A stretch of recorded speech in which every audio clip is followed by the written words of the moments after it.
Di Philadelphia, sebuah pesawat medevac dengan anak dan 5 orang lainnya di dalamnya jatuh di sebuah wilayah padat penduduk pada hari Jumat sore. Pesawat tersebut, yang merupakan Learjet 55, telah lepas landas dari Bandara Philadelphia Timur dan menuju Bandara Springfield Branson di Missouri.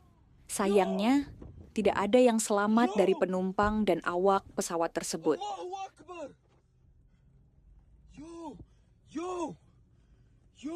Pesawat tersebut meletus menjadi bola api yang menghancurkan beberapa rumah di sekitar area Cottman Avenue dan Roosevelt Boulevard 3.